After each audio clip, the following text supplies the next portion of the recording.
कई वर्षों पहले एक फिल्म आई थी जिसका नाम था गैंग्स ऑफ वासेपुर। तिग्मांशु धूलिया ने इस फिल्म में रामाधीर सिंह नाम का चरित्र निभाया था। रामाधीर सिंह का एक डायलॉग बहुत चर्चित हुआ था कि जब तक इस देश में सनीमा है लोग चूतिया बनते रहेंगे। आज इसी डायलॉग का सच हम एक दूसरी फिल्म के माध्यम से समझेंगे कि कैसे फिल्में समाज में धीमा जहर घोलती हैं और भारत को पूरी दुनिया में बदनाम कितनी सफाई से किया जाता है। ये आप आज का वीडियो देखकर स्वयं अंदाजा लगाएं। 2019 में अक्षय कुमार की मिशन मंगल रिलीज हुई थी, जो भारत के मंगल ग्रह पर भेजे गए मार्स ऑर्बिटर मिशन जैसी सच्ची और ताज़ा घटना पर आधारित थी। ऊपरी तौर पर एक साफ सुथरी और देशभक्ति से ओत-प्रोत मालूम होने वाली ये फिल्म भारत को कैसे बदनाम करती है वो आप स्वयं देखें। मिशन मंगल में विद्या बालन एक स्पेस साइंटिस्ट का चरित्र निभाती हैं जो अपने घर की समस्याओं से चिंतित रहती है। उनका टीनेज बेटा दिलीप एक म्यूजिशियन बनना चाहता है AR रहमान की तरह। AR रहमान, जिनका असली नाम दिलीप था, कई वर्षों पहले धर्म परिवर्तन करके हिंदू से मुस्लिम बन गए थे। उसी तरह इस दिलीप को भी मुस्लिम बनना है। वो अपने माता पिता के हिंदू संस्कारों पर सवाल उठाता है, कुरान पढ़ता है और बाद में घर के अंदर नमाज भी अदा करने लगता है। संजय कपूर, जो विद्या बालन के पति की भूमिका में है, स्वाभाविक रूप से क्रोधित होते हैं अपने बेटे की हरकतों से। अपनी पत्नी से कहते हैं कि दिलीप को दिशा भ्रमित होने से बचाना है, पर उनके चरित्र को एक विलन की तरह दर्शाया गया है। विद्या पति की बातों को नजरअंदाज करके बेटी की सहायता करती है नमाज कुरान पढ़ने में, क्योंकि वो एक मॉडर्न, लिबरल और कूल मॉम है। और वहीं उनका पति ओल्ड फैशन और नैरो माइंडेड।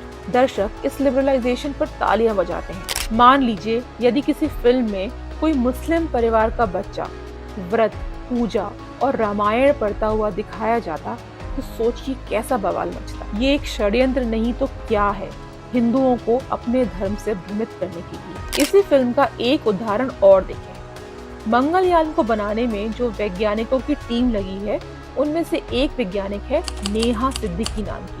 मिशन मंगल में इसे बेहद काबिल, मृदुभाषी, मेहनती कैरेक्टर दिखाया गया है। हालांकि ये जहाँ पर भी घर किराए पर लेने जाती है वहाँ उसे सब मना कर देते हैं।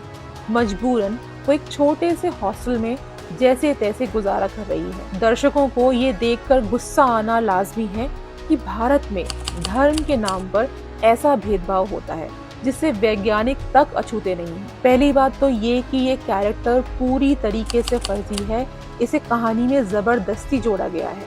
मार्स ऑर्बिटर मिशन से जुड़े इसरो के असल साइंटिस्ट पर आधारित होने का दावा करने वाली ये फिल्म दर्शकों को ये बिल्कुल नहीं बताती कि मंगलयान की पूरी टीम में एक मुस्लिम साइंटिस्ट तो छोड़िए, एक आध मुस्लिम टेक्नीशियन भी नहीं था। लेकिन इसका मतलब ये बिल्कुल नहीं है कि मुस्लिमों को जानबूझकर इस टीम में नहीं लिया गया था। As a matter of fact, ISRO जैसे टॉप क्लास संस्थान में सिर्फ अद्भुत प्रतिभाशाली साइंटिस्ट और इंजीनियर्स ही मेरिट के बेसिस पर पहुंच पाते हैं। दूसरी बात, इसरो एक गवर्नमेंट ऑर्गेनाइजेशन है जिसके कर्मचारियों को सरकारी घर मिलते हैं, तो मेन साइंटिस्ट के द्वारा हॉस्टल और PG में धक्के खाना एक झूठ है जिसे हमारे समाज को नीचा दिखाने के लिए जबरदस्ती गढ़ा गया है। इस फिल्म में नेहा सिद्दीकी एक डायलॉग में ये भी कहती हैं कि किराए के घर में वो सिर्फ शाकाहारी खाना खाने को मजबूर है। यहाँ पर एक प्रश्न ये भी उठता है कि हम जहाँ कहीं भी रहते हैं, क्या वहाँ के लोकल कानून या मान्यताओं का पालन करते हैं या नहीं? क्या कोई महिला सऊदी अरेबिया में बिकिनी पहनने का सोच सकती है? अरे बिकिनी छोड़िए, क्या बिना नकाब या बिना अबाया के सार्वजनिक स्थानों पर घूम सकती है?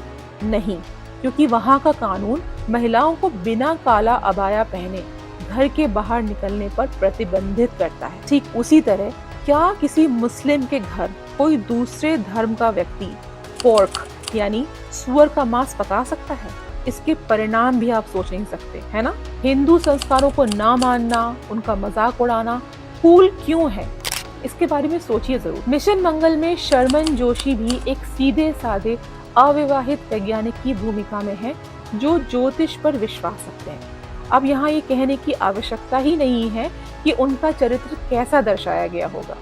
भारत के प्राचीनतम ग्रंथों में नवग्रहों का वर्णन है, जबकि मॉडर्न साइंस ने कुछ वर्षों पहले ही उन्हें सो कॉल्ड डिस्कवर किया। हजारों सालों से भारतीय ज्योतिष सभी 9 ग्रहों के बारे में विस्तृत जानकारी रखते थे। ऐसी अभूतपूर्व विद्या का फिल्मों के द्वारा हमेशा से ही दुष्प्रचार किया जाता रहा है और जो भी ज्योतिष को मानता हो उससे बड़ा मूर्ख तो कोई हो ही नहीं सकता। जाहिर है शर्मन जोशी को एकदम ऐसा ही दर्शाया गया है।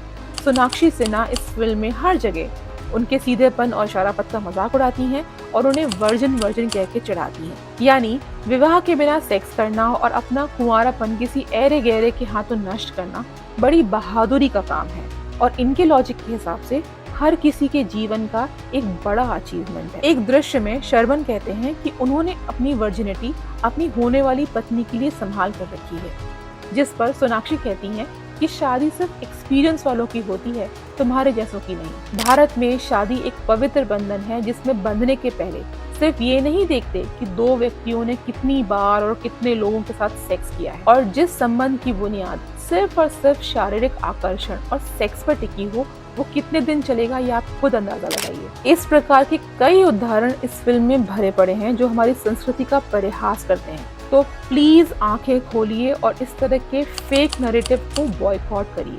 अगर ये वीडियो आपको अच्छी लगी हो तो इसे शेयर जरूर कीजिएगा अपने फ्रेंड्स के साथ में और प्लीज मेरे चैनल को सब्सक्राइब करें। जय श्री राम।